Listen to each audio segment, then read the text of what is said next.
ഏത് രീതിയിലും പോർണോഗ്രാഫി ചെയ്തിട്ടാണെങ്കിലും പ്രശസ്തനായാലും മതിയല്ല. എന്താ പ്രശ്നം?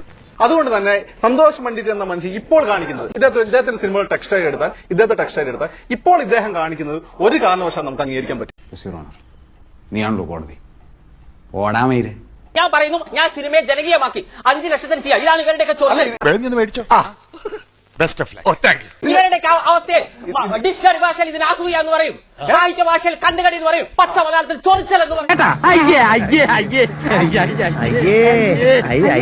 താങ്കൾ പറയുന്നു പ്രതിഫലം താങ്കൾക്ക് കിട്ടിയ 5 ലക്ഷത്തി സംതിങ് ലൈക്ക് ദാറ്റ്, അതിനെ കുറിച്ച് മാത്രമാണ് താങ്കൾ സംസാരിക്കുന്നത്. അഭ്യാസം എന്റെ അടുത്ത് കാണിക്കരുത്. 18 കാര്യങ്ങൾ ചെയ്തു, അത് ചെയ്തു, ഇത് ചെയ്തു എന്ന് പറഞ്ഞാൽ നിങ്ങൾ സൂപ്പർ സ്റ്റാർ ഒരിക്കലും ആവത്തില്ല. അത് പറയാൻ പറ്റില്ല പെങ്ങളെ. താങ്കളാണ് തീരുമാനിക്കുന്നത്.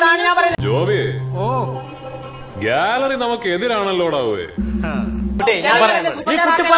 നിങ്ങൾ അസൂയോട് ചോർന്നു പറഞ്ഞിട്ട് കാര്യമില്ല. നിങ്ങൾക്ക് അസൂയാണ്. പിന്നെ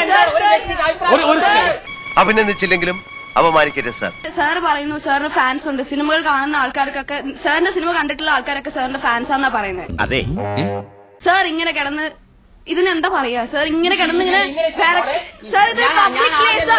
നിക്കണ്ട സാറേ, നമുക്ക് പോകാം. അങ്ങനെ അങ്ങ് പോകാൻ പറ്റില്ല കുമാര. പോയാ ഈ വക വെടിക്കെട്ടുമായിട്ട് അയാൾ പുറകെ വരും. മനഃപൂർവ്വം ചെയ്യുന്നത് ഈ ഗൗരവമായ വിഷയത്തെ അദ്ദേഹത്തിലേക്ക് മാത്രം ഒതുക്കാനാണ്. അതാണ് ഐഡിയ. എന്നെ മനഃപൂർവ്വം കരിവാരിത്തേക്കാൻ കുറച്ച് ആൾക്കാർ ഇറങ്ങിയിരിക്കുകയാണ്. അതാണ് ചെയ്യുന്നത്. അപ്പൊ അതുകൊണ്ട് നമ്മൾ തമ്മിൽ പോലൊരു ചർച്ചയിൽ നിങ്ങൾ സംസാരിക്കുമ്പോൾ അദ്ദേഹത്തിന് ഒരു സ്ഥാനമുണ്ട്, കൊടുത്തോളൂ.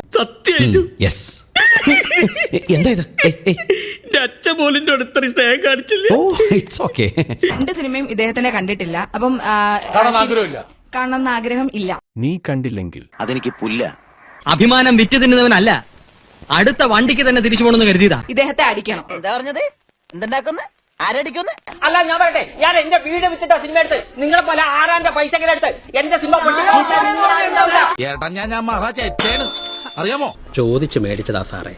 സതീശനെ അറിയാലോ.